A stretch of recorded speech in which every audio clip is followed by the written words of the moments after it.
দাও।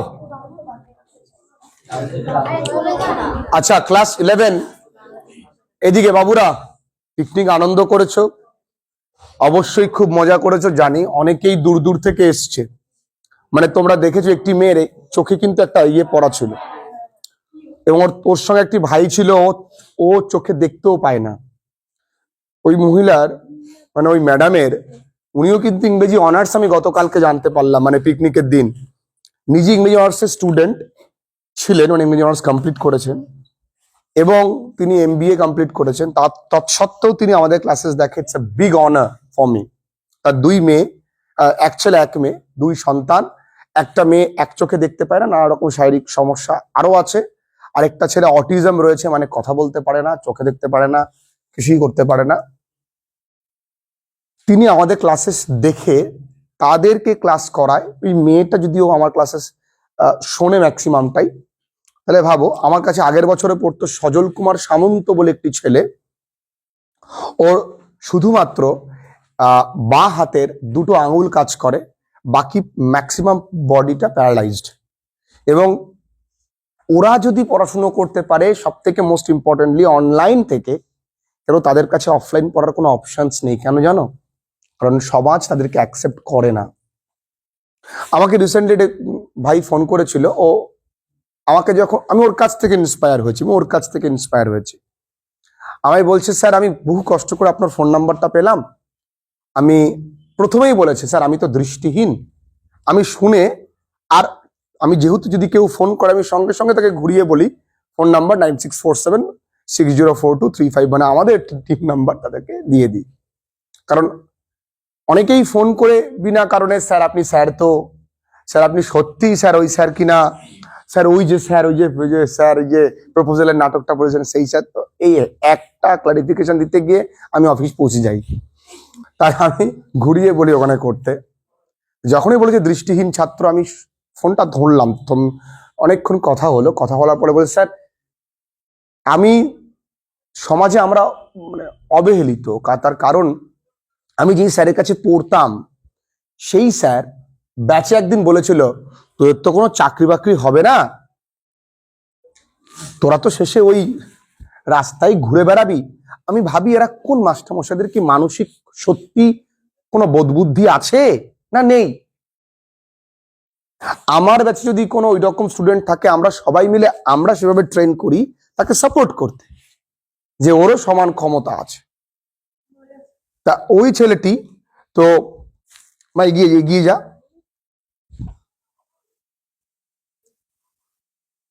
যাই ওই ছেলেটি শুনলে অবাক হবে, উচ্চ মাধ্যমিক পরীক্ষা তো দিয়েছেই, তখন আমার ইউটিউব চ্যানেল অত্যন্ত ছোট, এখনো ছোট, পরিবারটা বড়।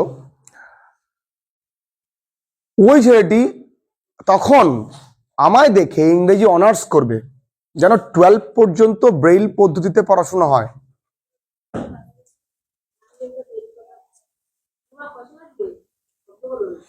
দে ওই টাকাটা দিয়ে দে আমাকে। কোথায়? আচ্ছা ঠিক আছে, আমি দিয়ে দিয়েছি তাহলে। আচ্ছা, তো যে ওই 12 পর্যন্ত ব্রেইল পদ্ধতিতে পড়াশোনা হয়, এরপরে আর হয় না। তার মানে অনার্সে কি করতে হবে? যেখানে আমরা অনার্সে পড়ে দেখে শুনে তাই হিমশিম খাই, অনার্সে কোনো অন্ধদের জন্য আলাদা ফেসিলিটিস থাকে না। 12 পর্যন্ত ব্রেইল থাকে। ব্রেইল মানে কি? লেখাগুলো একটু উঁচু উঁচু থাকে, পড়তে পারে। অনার্স কমপ্লিট করেছে এবং ইংরেজিতে মাস্টার্স করছে। তাই আজকে বলে, স্যার ওই আপনার জন্য লড়াইটা আমি ছাড়িনি। আপনার কথা শুনে তাহলে কখন কাকে আমি কিভাবে সাহায্য করবো এই পৃথিবীতে আমি নিজেও জানি না। তাই ওই ছেলেটিকে যদি পারে, তুমি কেন পারবে না? ওই মেয়েটি যদি পারে অন্ধ চোখ নিয়ে, এবং ওই মেয়েটির চোখটা কেন বন্ধ ছিল জানো? ওর চোখ থেকে নাকি কন্টিনিউয়াসলি ব্লাড বেরোয়।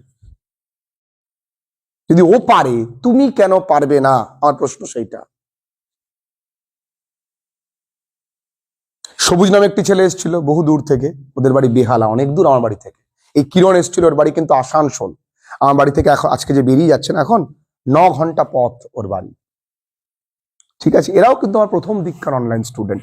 আমার বাপু ওই সেই নামি দামি মানুষদের মতন আমার কোনো চ্যানেল মানে নেই, তোমার কি বলে ওটাকে, অ্যাপ্লিকেশনস নেই, কারণ আমি সোজা জিনিস সোজাভাবে পড়াই। যাই হোক, আমাদের ক্লাস গেল অনেক কথা, একটুখানি সকালবেলা I tried hard to rejuvenate you all, তোমাদেরকে একটুখানি জাগিয়ে তোলার চেষ্টা করলাম, কারণ জীবনে মানুষ হতে গেলে সব থেকে যেটা বেশি প্রয়োজন সেটা হচ্ছে মোটিভেশন। আনন্দ গেছে, আনন্দ করে ফেলেছে, এবার পড়ায় ফিরতে হবে। আমাদের হাতে সময় আছে কিন্তু আর একটা মাস গোটা, এই গোটা একটা মাসে আমাদের রাইটিং, আজকে যেমন এডিটোরিয়াল লেটার কমপ্লিট করে ফেলবো। নাম্বার 2, আজকে ভয়েস চেঞ্জের একটা পার্ট কমপ্লিট করার চেষ্টা করব, আর একটা দিন হয়তো লাগতে পারে, কারণ আমি চাইছি ভালো করেই শেখো। নাম্বার 3, মনে রাখো অফ স্টাডিজটা আমরা অফ স্টাডিজ থেকে একটা ব্রড কোশ্চেন করব, যেটা পরীক্ষায় যে কোনো স্কুলে আসবে আসবে আসবে। সরস্বতী ডুগডুগি বাজাচ্ছে। এবার অনেক কেন করাচ্ছি অফ স্টাডিজটা, কারণ কারণ কারণ এর পেছনে কারণ হলো অনেকেই গার্ডেন পার্টি পড়বে না, বড় বলে গার্ডেন পার্টিটাকে অ্যাভয়েড করবে। তাহলে তাদের জন্য স্যার আমাদের জন্য কি করবেন, আমাকে অনেকে মেসেজ করেছে, যেহেতু আমার যারা অনলাইন ব্যাচ স্টুডেন্ট, আমি একটা লেখাবো এখানে মুখস্থ করবো, এটাই পরীক্ষায় এসে বসে রয়েছে। যেমনটা আমি লিখিয়েছি কোনটা থেকে, স্টিল আই রাইস থেকে লিখিয়েছি, ওটা করি, তাহলে বাস চাপ শেষ, চাপ নেই। আর শর্ট স্টোরি থেকে যে কোনো ব্রড কোশ্চেন একা একা বানানো যায়, আমি যে কটা লিখিয়েছি, তাহলে ব্রড কোশ্চেন নিয়ে কোনো চাপের কিছু নেই। এবার আসি ক্লাস 11-এর। আমি তোমাদের যারা প্রত্যেকে ক্লাসেস করছো তাদেরকে বলবো 12 কিন্তু মারাত্মক ভাবে সিরিয়াসলি পড়তে হবে, বছরে 2বার তোমাদের কিন্তু ফাইনাল পরীক্ষা হবে। একটু সিরিয়াসলি না পড়লে, আমি বারবার করে বলছি, যারা ওই রকম শারীরিক প্রতিবন্ধকতা সত্ত্বেও অনলাইন ক্লাসেস করে এত ভালো জায়গায় পৌঁছতে পারে, আর তোমার কোনো শারীরিক প্রতিবন্ধকতা নেই, তুমি সুস্থ সবল, মানসিকভাবে তুমি দুর্বল, কারণ তুমি ভাবছো এইভাবে কি পড়াশুনো করা যায়, এভাবে তো সিনেমা দেখা যায়। আচ্ছা, মোবাইল ফোনে সিনেমা দেখতে পারবা, কিন্তু পড়তে পারবো না। তুমি মাইন্ডসেটটাকে ঠিক করো। তোমরা আমার সামনে বসে পড়ছো, সেম পড়া এরাও পড়ছে, বরঞ্চ এদের একটা প্লাস পয়েন্ট থাকে কি, আমাকে সবসময় প্রশ্ন করতে পারে। তোমরা মেসেজ তোমরাও পারো, কিন্তু তোমরা করো না। আর দাদা পরের দিন জিজ্ঞেস করুন আনি চাঁদ খেয়ে, এরকম ব্যাপার। ক্লাস 11-এ ব্রড কোশ্চেনের চাপ কমালাম, এবং আজকে করব যে 11-এ গ্রামার এইভাবে প্র্যাকটিস করছো বা এইভাবে করতে হবে। ভয়েস চেঞ্জটা হালকা দেখাই। ফার্স্ট সেমে যদি কেউ মনে করে যে ফার্স্ট সেমে আমি শুধুমাত্র এমসিকিউ শিখবো, দেখো একটু প্ল্যানিং ওয়াইজ চলতে হবে। 12-এও কিন্তু তাই, ফার্স্ট সেমে শেখাটার উপরে জোর দিতে হবে, কারণ এমসিকিউ সেখানে ব্রড কোশ্চেনের চাপ নেই। সেকেন্ড সেমে গিয়ে শুধুমাত্র আমাদের কিন্তু প্র্যাকটিসের উপরে জোর দিতে হবে এবং মুখস্থ কিছুটা করতে হবে। দেখি না, আমরা আজকে বেশ কিছু ধরনের করছি। প্রথমে আসছি ইন্টারোগেটিভ সেন্টেন্স, দেখি তুমি পারবে কিনা। একদম ঠান্ডা মাথায় তোমার নিজের ব্রেনটাকে ফ্লাইট মুডে দিয়ে দাও, ব্রেনটাকে ফ্লাইট মুডে দিয়ে দাও। তার কারণ তুমি শুধু আমার কথা ভাববে, এখন অন্য কোনো কানেকশন থাকবে না, শুধু আমার ওয়াইফাই কানেকশন, না কোনো ওয়াইফ কানেকশন, গার্লফ্রেন্ড কানেকশন, কিচ্ছু থাকবে না। ইন্টারোগেটিভ সেন্টেন্স দু প্রকার, একটা ইয়েস নো কোশ্চেন, আরেকটা কি বাবা WH। আমরা জানি মানে ইয়েস নো মানে কি, যে প্রশ্নের উত্তরে তুমি খালি ইয়েস অথবা নো বলতে পারবে। কেমন, তুমি কাউকে প্রশ্ন করলে ডু ইউ লাইক মি, মেয়েটি তোমাকে হয় বলবে ইয়েস, নয় বলবে কি নো। আরেকটা অপশন আছে জুতোর বাড়ি। যাই হোক, was the teacher taking the class, যে শিক্ষক মহাশয় কি ক্লাস নিচ্ছেন, উত্তরে হয় হ্যাঁ নয় না। তার মানে যেগুলো WH শব্দ দিয়ে শুরু হচ্ছে না সেগুলো ইয়েস নো কোশ্চেন। এগুলো করা খুব সোজা, সেম নিয়ম মনে রাখবে। প্রশ্নবোধক বাক্যে কি হয়, এই যে সাবজেক্টটা, এই সাবজেক্টের আগে ভার্ব থাকে, তাহলে উত্তরটাও কি আসবে, অবজেক্টের আগে ভার্ব। এখানে অবজেক্টটাকে বাবুরে দ্য ক্লাস, তাহলে তোমরা এখানে কি লিখবে, দি ক্লাস। এখানে কঠিন কিছু নেই, সাধারণ কঠিন ভেবে গেলে। এবং বেসিক ক্লাস পুরো আছে, বেসিক ক্লাস ভয়েস চেঞ্জের পার্ট 1, ডে 1, ডে 2, ডে 3 করে বেসিক ক্লাস প্রচুর আছে, দেখো না। তাহলে দি ক্লাস গেল, দি ক্লাসে একটা কন্টেন্টসে আছে বাবু পাস্ট কন্টিনিউয়াস, তাহলে দি ক্লাস, এখানে একটা ক্লাস ওয়াজ। আইএনজি আছে বলে কি হবে, বিং। আচ্ছা, টেকের ভিতরে কি, টেকেন, বাই কে, দ্য টিচার। শেষে কি হবে? জিজ্ঞাসাবোধক চিহ্ন। বুঝতে পারলে কিছুই না, সেম উত্তর, শুধু এই তাহলে ওয়াজটাকে কোথায় দেবো আমি? তাহলে ওয়াজ দ্য ক্লাস, এখানে কিন্তু ওয়াজ লেখা যাবে না, কারণ প্রশ্নোত্তর করছি। Was the class being taken by the teacher. এর পরেরটা আসি, have you not invited him, এইটুকুনি মূল বাক্য। তুমি দেখেছো? ওরে বাবা, এত বড় বাক্য কি মানুষে করতে পারে? মূল বাক্য, তুমি কি তাকে নিমন্ত্রণ করনি? কত সোজা দেখি। তাহলে ইউটাকে, হিমটাকে এই পাশে আসলে হবে কি? হি। আচ্ছা, হি এর পরে, ও বাবু, হি এর পরে হ্যাভ হয় না হ্যাজ হয়? তাহলে এখানে কি হবে? আগে কি হবে? হ্যাজ। তাহলে হ্যাজ নট, নট আছে, তাহলে হ্যাজ নট। তাহলে হ্যাজ নট হি, এবার হ্যাভ হ্যাজ বসলে কি বসে? বিন। তাহলে has not he been invited, ভিতরে কি রে বাবু? ইনভাইটেড। তাহলে has not he been invited, যা আছে তাই পুরোটুকু লিখে দেবে, পুরোটুকু। বাইকে ইউ, জিজ্ঞাসাবোধক চিহ্ন। কঠিন। আচ্ছা, নিচের উত্তরটা কে বলতে পারবে? প্রথমে বলতে হবে এটা কোন টেন্সে আছে। Will Rupa have completed homework by evening, কোন টেন্সে আছে? ফিউচার। কে বললো? মিলি বল, মিলি বল, ফিউচার কোন টেন্স? Very good. এটা কোন টেন্সে আছে? Future perfect. এখানে উইল হ্যাভ আছে তো, তাহলে হার হোমওয়ার্কটা আগে যাবে তো নাকি রে বাবু? গেল। তাহলে আগে উইল বসবে, তাহলে উইল হার হোমওয়ার্ক, তাহলে কি হবে? Have been, will her homework have been completed. তোমরা এমনও লিখতে পারো, will have our homework will been. এটা একটা কাজ করো, উইল হ্যাভটাকে আগে লেখো। Will have her homework been completed by evening by Rupa. By evening by Rupa, এটা কিন্তু স্টার মারবে, এটা বেশ সুন্দর, বেশ ভালো লাগলো। আবারও দেখাই, কিছুই না, তুমি এই উইল হ্যাভটাকে কি করেছো? আগে নিয়েছো। অবজেক্টটা লিখেছো, উইল হ্যাভ বসলে কি বসছে? বিন। একটা করতে দিই, দেখো, করো দেখি তোমরা এটা।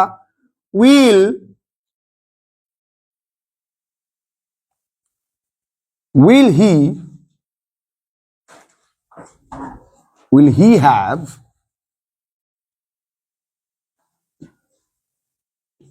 called them, করো দেখি, will he have called them, করো।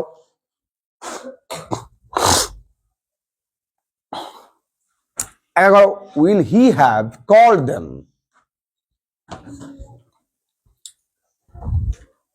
কে বলতে পারবে?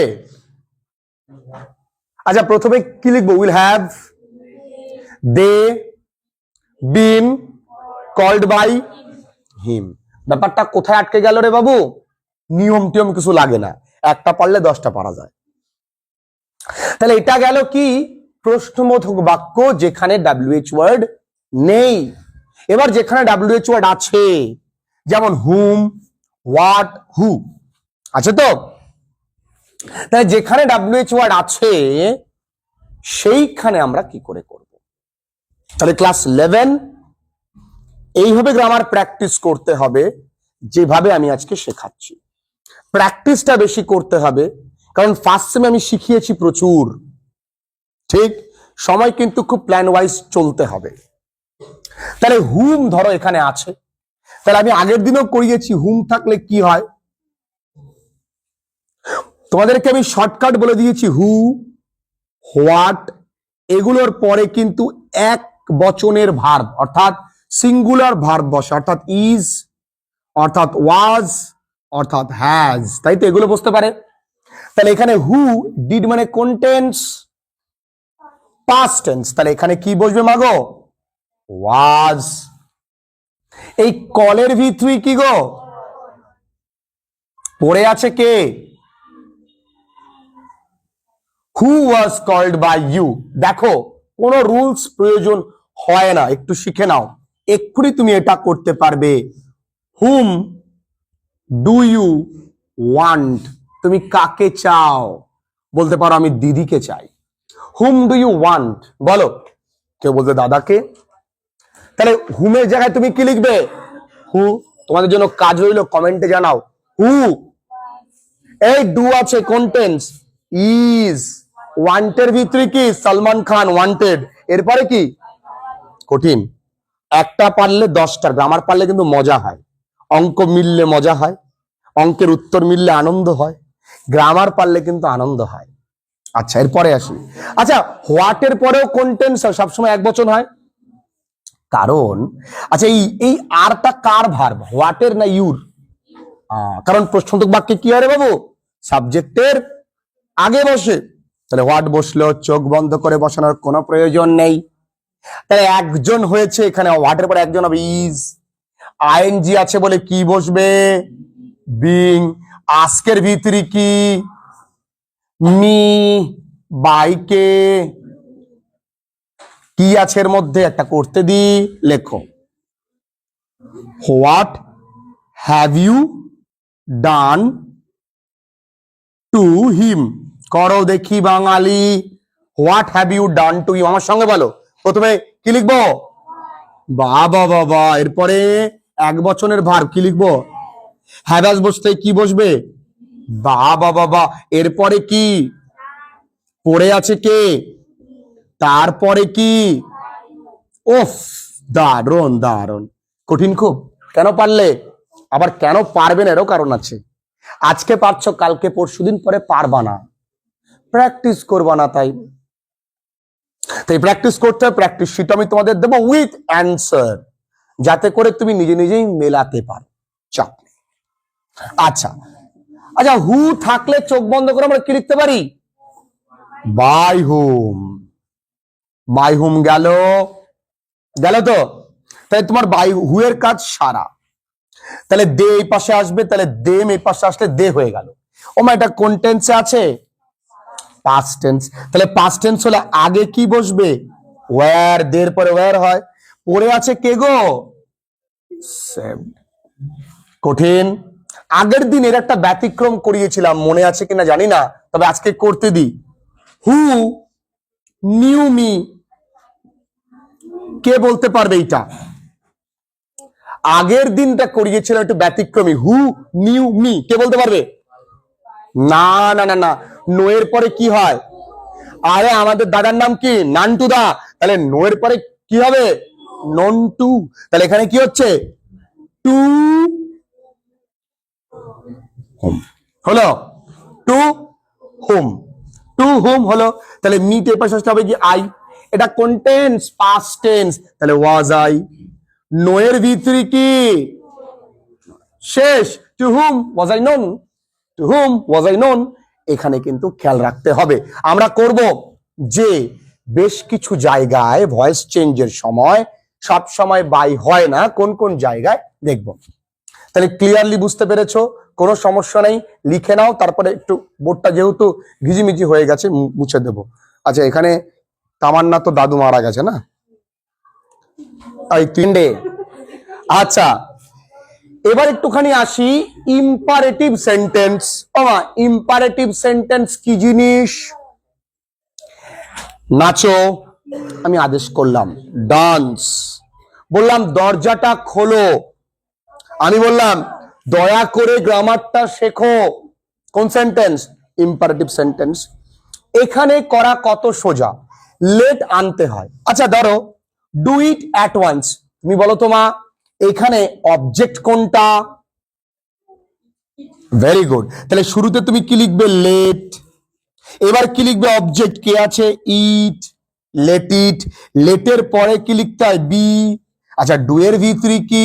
ডান। না কোনো বাই আসবে না, তাহলে let it be done at once, full stop. একটা করতে দি। আচ্ছা কল হিম ইমিডিয়েটলি,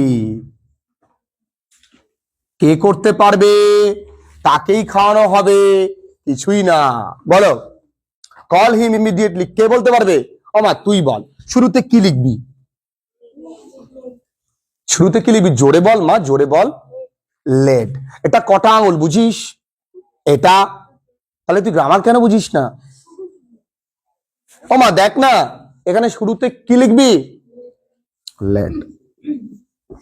আমাদের ব্রেন কিন্তু ভয়ানক একটা জিনিস, কারণ সামনে কিন্তু পরীক্ষা। আহা, let the weak not be insulted. ও শোনা, let the weak not be insulted কি হবে? Do not insult the weak. Let the weak not be insulted তার মানে কি? Do not insult the weak. আচ্ছা একটা করতে দি, let the poor not be insulted. করো দেখি। Very good. Let him do it. ও শোনা, লেট হিম ডু ইট। ও শোনা, লেট হিম। লেট তো আগের থেকে আছে, তাহলে লেট অবজেক্টটাকে ইট। আমি এই হিম দাদুর আগের ডিম খাইয়ে পাঠিয়ে দিই, দাদু আসো, তাহলে বাই হিম। তাহলে ইটের পরে কি বসবে?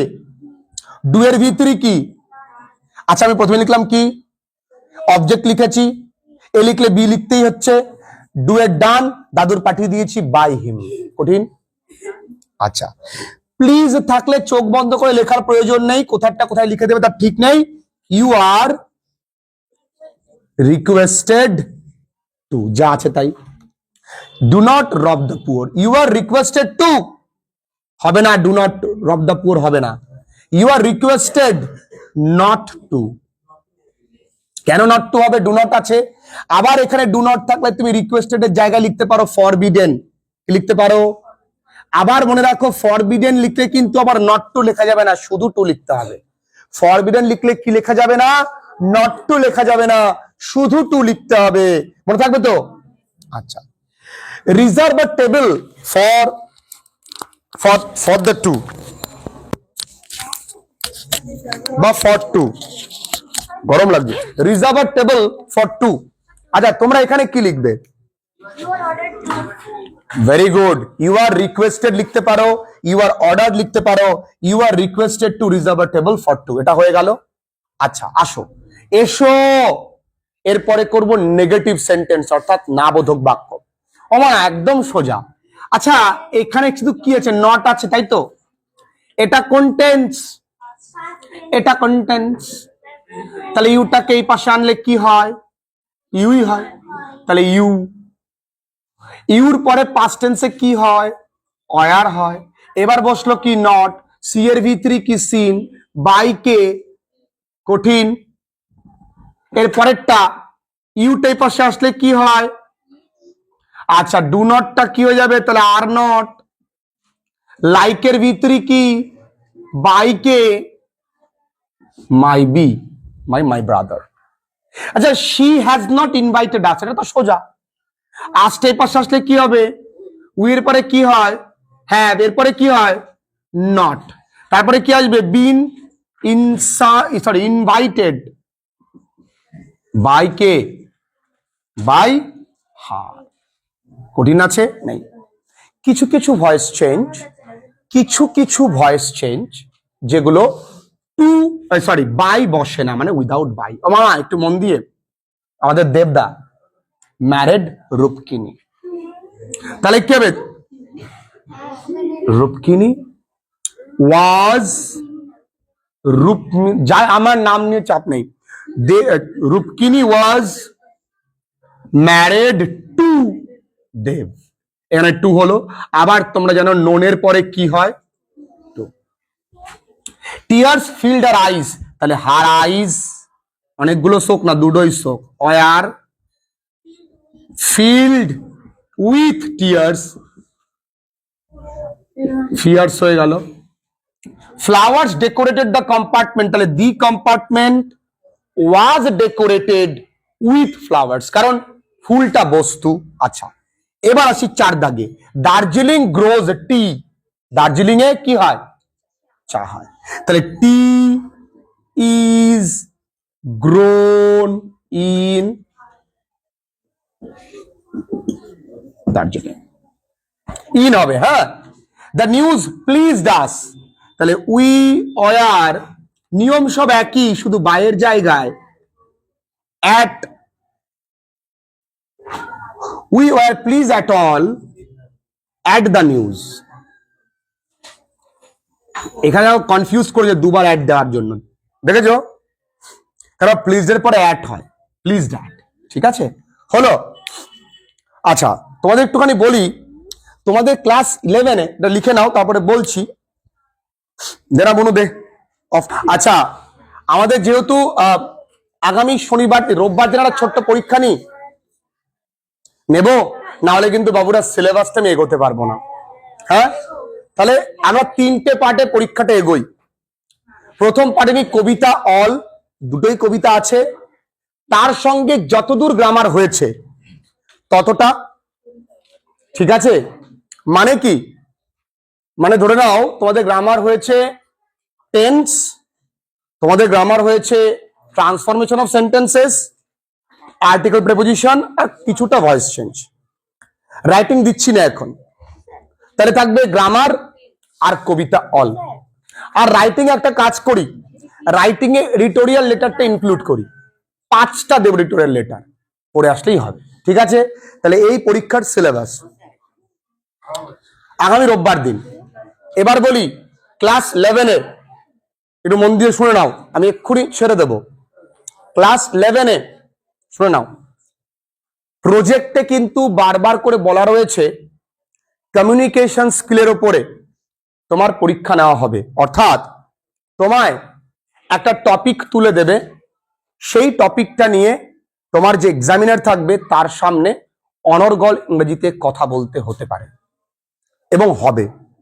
এবার প্রশ্ন, সেইখানে ক্লাস 11টায় আমরা হয়তো বেঁচে যেতে পারি, কিন্তু 12-এ গিয়ে ইংরেজিতে বলা তোমাকে প্র্যাকটিস করতেই হবে। তা না হলে ওই প্রজেক্টে 10-20 নাম্বার দুটো সেম মিলিয়ে 0 দিতে পারে স্যারেরা, যে এতটুকু তুমি বলতে পারো না। আর স্কুল টিচারদের তোমাদের ওপর একটি সম্মিলিত ক্ষোভ আছে, সেখানে তোমাদের কিন্তু নাম্বার কমানোর জন্য তারা চেষ্টায় লাগবে। আরো জানিয়ে দিই, ক্লাস 12-এ যে প্রজেক্টের পরীক্ষাটা হবে সেটা টোটাল ভিডিওগ্রাফ করে কিন্তু ওয়েবসাইটে আপলোড করতে হবে বোর্ডের অফিসিয়ালি। তার মানে এখানে স্যাররাও ফাঁকি দেবেন না তার চাকরিটাকে বাঁচানোর জন্য, আর তোমায় ছাড়বেন না এটা প্রমাণ করার জন্য যে তিনি প্রচন্ড স্ট্রিক্ট। মাঝখানে ফাঁসবে কে? মনে রাখো, অনেকেই কনফিডেন্ট থাকতে পারো, ও কোনো ব্যাপার না, ইংরেজি তো, global warming, finish the world, and স্যারও তোমায় এক করে বলে বাড়ি যাও। শুরু করেছো? করো, শুরু করো। হ্যাঁ হ্যাঁ, আচ্ছা, তুমি আমার মেয়ের জন্য এইটুকুনি তাড়াতাড়ি করে করে দাও, আর ফাটাফাটি যেন ডিজাইনটা হয় এরকম। আচ্ছা, এই দেখো স্যাররা কতটুকু পারে সেটা পশ্চিমবঙ্গ সরকারের কাছে তার কোনো সার্টিফিকেট নেই যে স্কুল টিচাররা কতটুকু ইংরেজি বলতে পারেন, সেটা আমি জানি, তোমরা জানো। দেখো, it is not very difficult to speak in English, but that needs practice. You should have an ambience, an environment to practice with someone. If you do have some conversation with your friends, and if you want to try someone to speak out, the kauke bolo tui bol আমি আর তুই practice করি। and if you want to speak with your friends, তোমার friend তোমায় কি বলবে? ভাই দেখ বাংলায় বল, ইংলিশ করতেস। তার মানে বুঝে নাও, এদিক থেকে আমার কথা শুনে নাও, বারবার এক কথা বলতে হচ্ছে। দেখো, সৌম্যদীপ যেমন অজয় স্যারের কাছে স্পোকেন ইংলিশে ভর্তি হয়েছে, তোমাদের যারা অনলাইন ক্লাসেস করছো তাদের বলবো 11-এর যে সময়ের মাঝে যে সময়টা পাবে, তোমরা ছোট্ট করে স্পোকেন ইংলিশ জার্নিটা করে নেবে। আমি তো শেখাবই, আমি তো ক্লাসে শেখাবই, প্রজেক্টের জন্য লাস্ট 1 মাস আমি দেবো যারা অনলাইন ক্লাসেস করবে। তাছাড়াও আরো বেটার এনহ্যান্সমেন্টের জন্য তোমরা কিন্তু অজয় স্যারকে দেখতে পারো। যদি বলতে না পারো তাহলে কিন্তু প্রবলেম হয়ে যাবে, 10টা নাম্বার বাদ যাবে। এবার যেই 5টা আমরা এডিটোরিয়াল লেটার দেব সেই 5টা একটু বলি, চলো রোহিতা নিয়ে আয় এখানে। প্রথমেই mobile addiction among students. Mobile addiction among students, ছেলেপিলে বলছে আমাদের কোনো অ্যাডিকশন নেই, কারণ মোবাইল আমাদের দেখে ভয় পায়। এটা পড়বে, এখান থেকে সম্পূর্ণ লাইন লেখার দরকার নেই, যেহেতু 5 নাম্বার তুমি ইচ্ছে করলে 1-2 লাইন বাদ দিতে পারো, ও কোনো ব্যাপার নেই, পুরোটাই বাদ দিয়ে দেবো। 2 নাম্বার, এটা পড়ার দরকার নেই, অ্যাওয়ারনেস ফর অ্যাডিনো ভাইরাস পড়বেন, আমি পাঠিয়ে দিচ্ছি। স্মোকিং ইন পাবলিক ভেহিকলস পড়বে 2টো। মাইক্রোফোন অ্যান্ড লাউড স্পিকার পড়বে। রেকলেস ড্রাইভিং পড়বে, 5টা হলো। রেকলেস ফিলিং অফ ট্রিজ পড়বে। In sanitary condition of our locality পড়বে 5টা। এই 5টা তোমরা পড়বে। দেখো প্রত্যেকটার বাংলা মানে এখানে দেওয়া রয়েছে। দেখো ডেপ্লোরেবল মানে কি, দুর্দশাগ্রস্ত দেওয়া আছে, চাপ নেই, পড়বে। কটা হলো বাবুরে? তাহলে ন্যারেশন ভয়েস চেঞ্জ কমপ্লিট করলাম, এডিটোরিয়াল লেটার 5টা কমপ্লিট করলাম, আগামী রোববারে পরীক্ষা নেব, ঠিক আছে? পরীক্ষা বেশি নয়, 20 থেকে 25 নাম্বার।